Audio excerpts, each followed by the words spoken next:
Welcome to online classes with Yoga Cheryl. Today we will continue our third and final installment of the Downward Dog Clinic. Today the focus will be on the alignment of the legs. Mainly it will be about hamstring opening and learning this concept of grounding the thigh bones. So for the props for today, well, actually pretty minimal. You need a block and two 8-foot straps. So the two 8-foot straps are going to be connected with a buckle. One of them pretty much as big as it goes. Another way to measure, it's about as long as your leg, maybe a little bit longer. The other strap, it's about as long as one arm, the loop. So they're both looped. So let's get started with the practice. I'm going to start with a mudra. Since I don't have my bolster and blanket today, I'm going to sit on my block just so it's easier for me to sit up. And this mudra today is about grounding the energy of the body into the lower half, the legs and pelvis. It's called Apana Mudra. Apana is the same name as Apana Vayu, or the downward descending wind. With the mudra, you take the thumb, the middle, and the ring finger of both hands to touch, and then you let the hands either rest on the knees, or you can actually take them to the floor. I prefer to let the fingertips touch the floor. So keeping this posture nice and erect, taking some breaths in.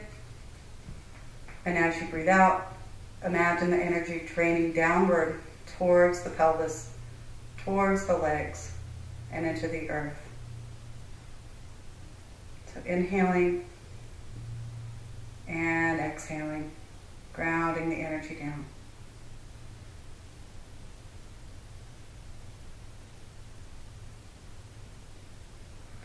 So besides grounding the energy, Apana Mudra is also very helpful when you're having difficulty with digestion, especially with elimination. And it helps to combat anxiety.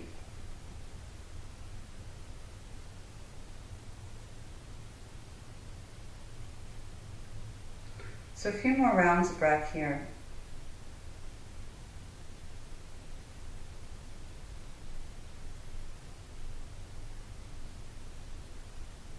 And then releasing and just noticing how you feel.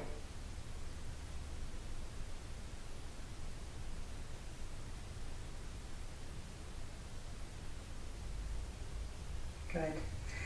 So let's start with some pretty common yoga stretches for the legs, the calves, and the hamstrings. This is a series of movements called Supta Padangusthasana, or reclining big toe to thumb position. Most of us aren't able to hold our big toes with our thumbs, so we're going to use one of our loop straps to help us out. I'm going to come off of my block,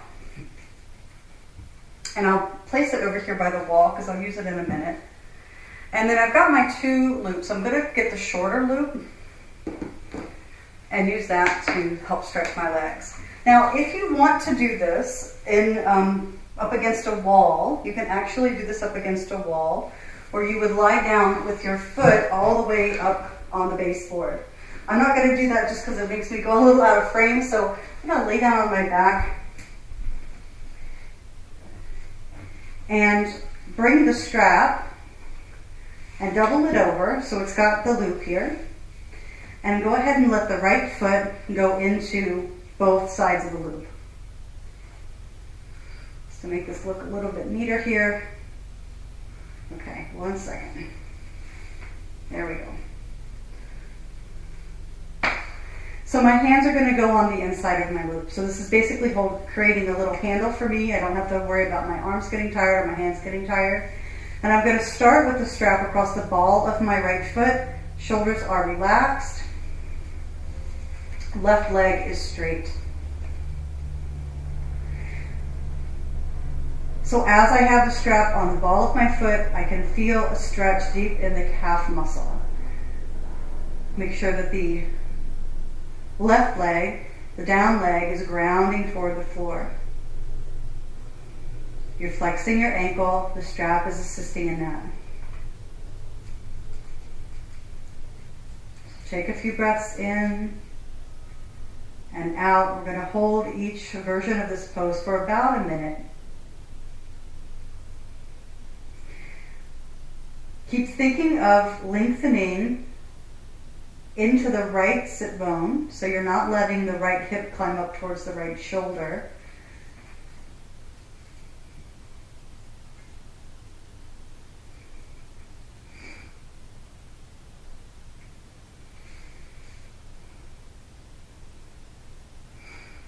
And then slip the strap across the arch of the foot. And again, notice where you feel the intensity of this position. So I'm feeling it a little bit more in the lower part of my hamstring. I don't want to feel it right in the back of the knee, nor do I want to feel it right in my sit bone. You want to feel it in the mediast part of the muscles. So I'm relaxing the back of the body. My shoulders are on the floor. Grounding down into the left leg and trying to push this right leg toward the opposite wall. So these are all actions of grounding the thighs, which are very important in the leg alignment of downward facing dog.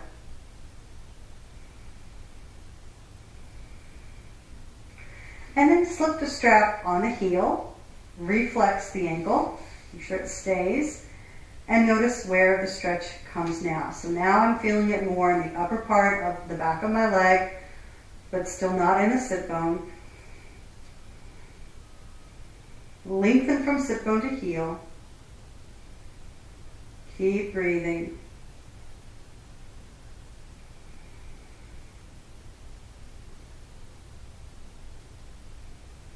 And then take the strap into the right hand. I'm going to bring my block over beside my right hip. Both straps are going to come into my right hand. Looking up at my leg, I'm going to turn the foot and the knee outward and then go out to the side. Now I'm kind of close to my wall here, so I need to scoot off the mat just a touch so that I don't hit the wall. And as I move away from my block, I need to bring my block with me. So now, as I go out, that's better. I'm clearing the wall, but my leg is actually sitting on the block, so it's stopping me from going too far. Now this position should not be done with the right leg out on the floor. It's way too far. You want to make sure this left hip stays on the ground. You're using your belly to pull back to the left, and you're stretching through the inside of the leg. Now you can move the strap off the heel. It's usually more comfortable when it's in the middle of the foot. So reaching the left arm out and feeling the stretch now on the inner leg.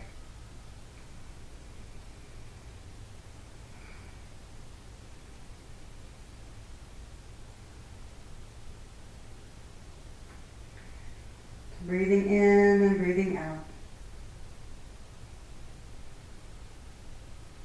The strap is providing some feedback and some resistance. And then lifting the leg up to center.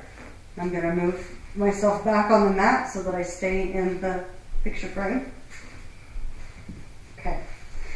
So now the leg is back into the center. Bring your left hand into the strap. The right arm is going to come out to the side. I'm going to let the leg come across. So you can go slowly here and feel all these different places of interest. What we don't want to do is let the leg kind of bend and start to hike up towards the waist. So you can even bring your right hand and gently push down right on the top of the thigh muscles to make sure the leg is grounded. As I go to the left with my right leg, you don't want to go past a parallel leg. So some of you probably have the flexibility to come into something like this position, which is really just too far. We don't need to go that far to get the benefit of this posture. And you want to maintain some integrity in the structure of the joints. So you're drawing back using the strap to pull, almost like you're trying to ground the femur into the socket. But at the same time, you're lengthening into the strap, drawing the femur as long as it will go. So taking just a few more breaths here.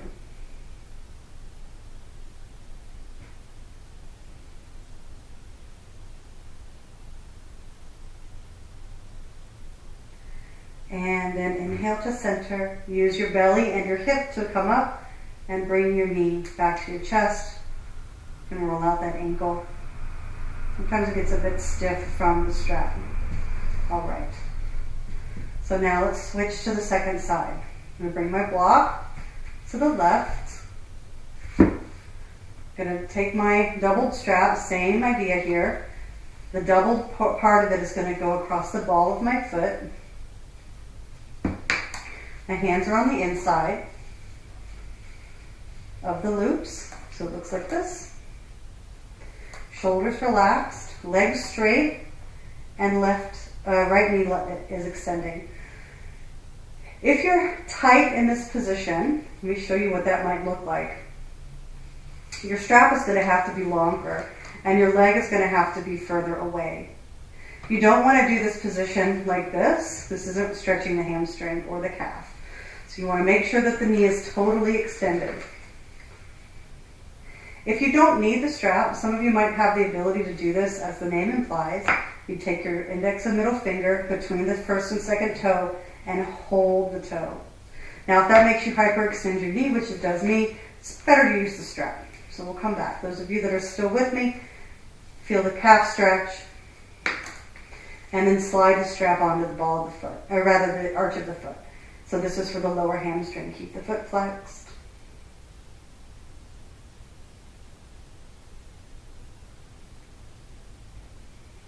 Keep pushing the thigh toward the hamstring.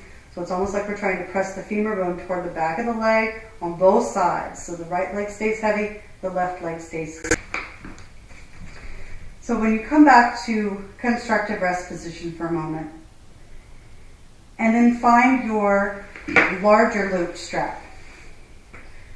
So you can see that this is an 8-foot strap and it's got a very short tail on it. It's about, if I double it, it's about the length of my leg, maybe from my waist to my foot. I'm going to hold the loop so that if I pulled on this, it would tighten, so I can easily adjust it if I need to. It's a little bit with the buckle to the side.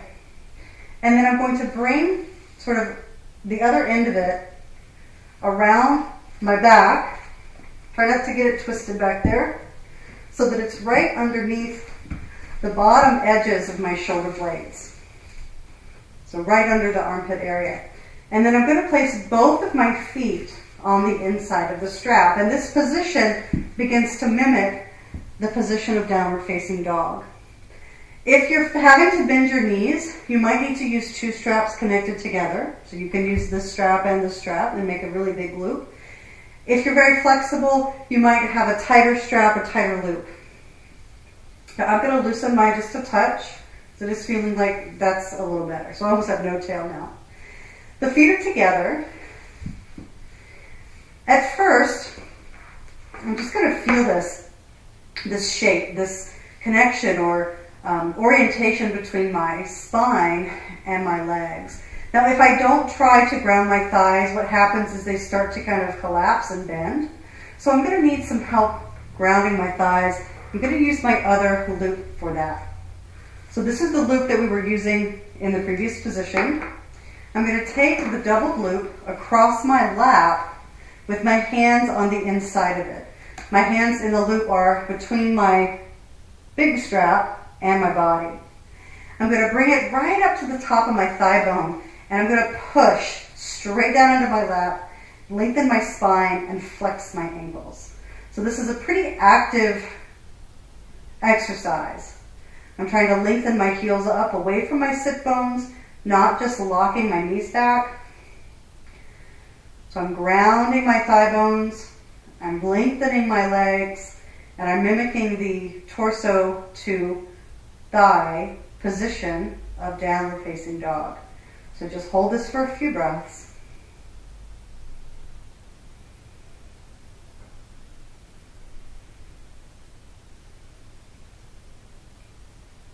Good.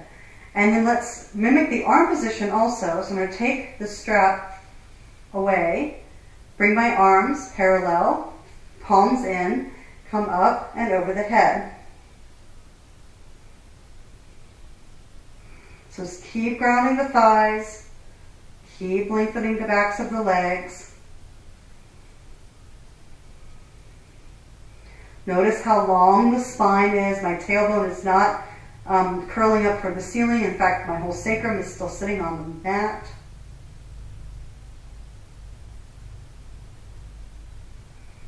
And then relax the hands to the strap. You're going to bend your knees, take the strap off. Take it up above your head to release it and get the other strap out of your way. Very nice. From this position, roll over to the side and come up. Now we probably will not need the very large strap anymore. Instead, we're going to trade it for the block and the smaller strap, and we're going to stand up. To do an uttanasana. The block is going to come between my upper thigh bones, and it's on the narrowest width. This is a 4-inch block going this direction, so I'm going to squeeze it right at the top of my thigh bones. I'm going to go ahead and use the strap in the same way as I did before, where it's going to be pressing on my thighs. The idea here, if I turn to the side to show you, is as I stand up nice and tall, my strap is right on the tops of my thighs. I'm going to squeeze my block and very gently roll the block backwards, bend the knees, and start to lengthen forward. So I'm pressing back into my arms, and I'm pressing back into my thighs. Now if the hamstrings are tight, you can always bend your knees in this position. If they're not so tight, you can lift the sit bones up and come into a deeper uttanasana. So I would suggest going back and forth between bent knees and straight knees a few times. So inhale, you can bend almost into a chair position. Exhale, release, straight legs, spine forward, more like uttanasana. So just do that a few times. Try not to roll your spine here, keeping everything nice and long. Feel this action of grounding and straightening the legs.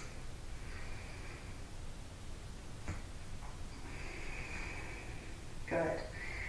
Then release the thigh strap and just let yourself be in uttanasana for a bit. So you're pressing the block backwards.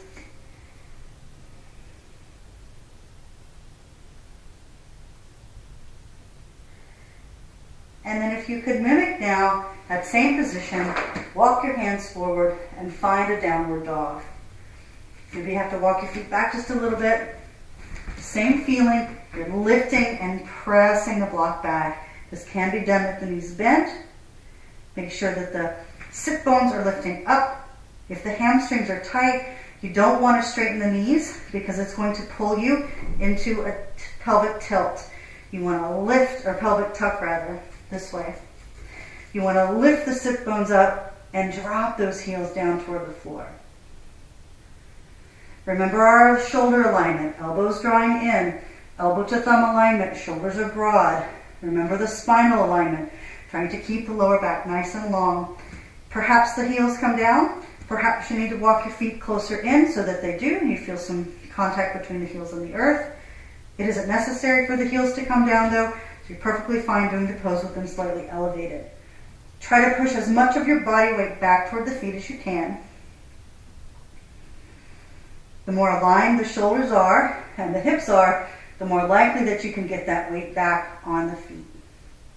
And then inhale to the knees. Let's take this block out of our way. Exhale, come down into child's pose. Relaxing the shoulders. You don't have to use a block under the head.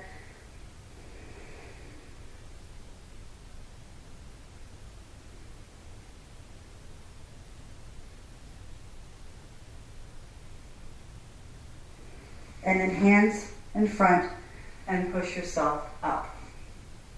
All right. So that's downward dog. We're going to try one more without any of the props. So align your shoulders, wide hand, shoulders down the back, elbows drawing in, take your toes under, breathing in, on the breath out, lift up the hips. Don't let the chest sink towards the floor, ears should not go below the arms, nice wide upper back. Lengthen the pubic bone up, perhaps letting the heels drop. If you're feeling like you need to have the heels down, stepping the feet forward a little bit. Put as much weight on the legs as you can without over flexing the shoulders. And then see if you can find this stacked skeletal position where you feel like your bones are holding you up in the pose, not your muscles and not your ligaments. So if we can stack the skeleton, the posture becomes much more restful. And you can let go of some of the excessive holding and intensity in the pose. So again, I'd like for you to hold this until you feel your alignment slipping. So that might be 10 seconds, 30 seconds, 1 minute, or several minutes. Keep breathing, noticing when there's fatigue or pain. Of course, those two things you want to come down immediately, but see if you can just hold for a few more breaths. Keep trying to bring the weight back on the feet, without arching the back, without rounding the back. And then inhale to release, and exhale, come to child's pose.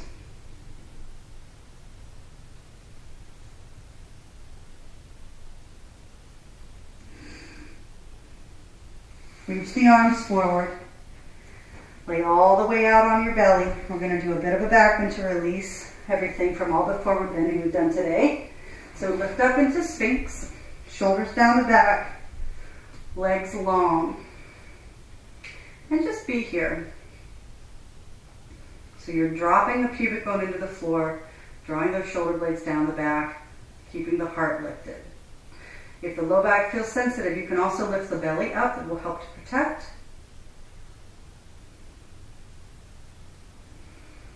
Keep the breath smooth. Take 3 more. If it's hard, elbows forward is easier. And then elbows out to the side, everyone. Head down on the hands.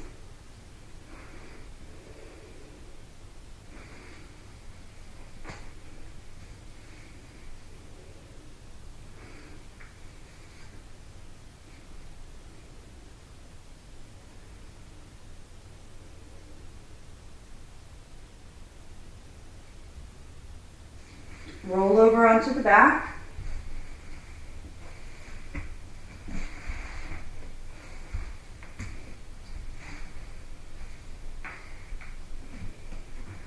Straighten the left leg. Bring the right knee in and let it come across. So coming into a twist. The foot might touch the floor. You can also have the foot on the inside of the other leg. So let this be a relaxing rotation to release the spine, especially in the lower back.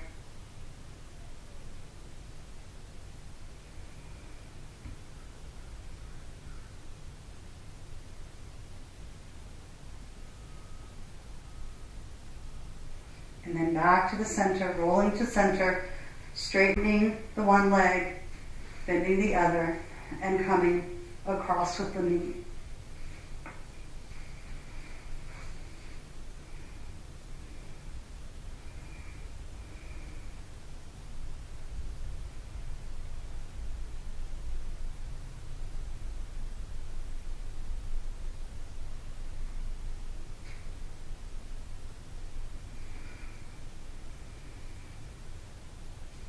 And releasing. Now I'm already pretty close to the wall over here, so I'm going to swing around with my legs up the wall. The idea here is that I do not want my buttocks to touch the wall. I'm a good 3 or 4 inches away. When the buttocks touch the wall, it's a hamstring stretch. The intention for this pose is to be relaxing.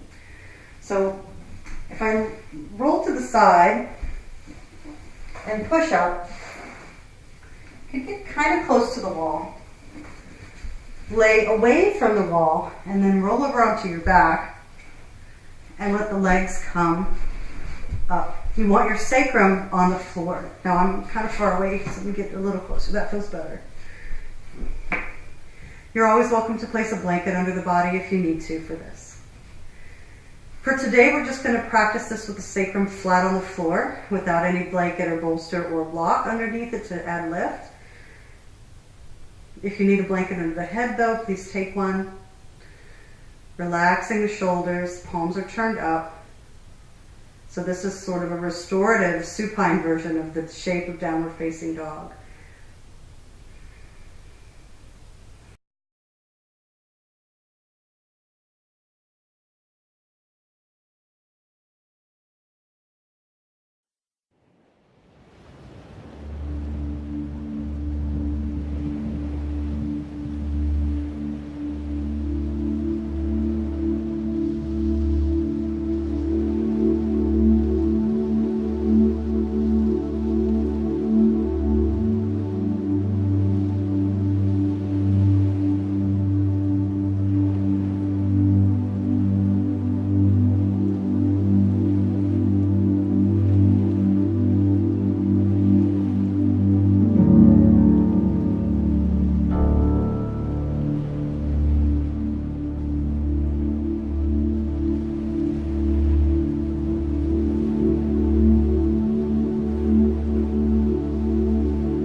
Tyler, come on, buddy.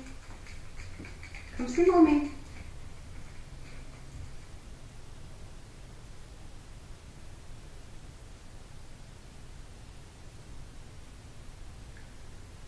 And then when you're ready, begin to wiggle the fingers and the toes, breathing deeply. Bring the feet onto the wall and roll to the side. Well, hello. This is Tyler. Hands push you back up to seated. He's really good at doing downward facing dog. Bring the hands up to the heart. Thank you for joining me with your practice today. I hope that you can use these 3 versions of downward facing dog, or these 3 classes, to help deepen your practice and make downward dog a little bit more accessible. So namaste.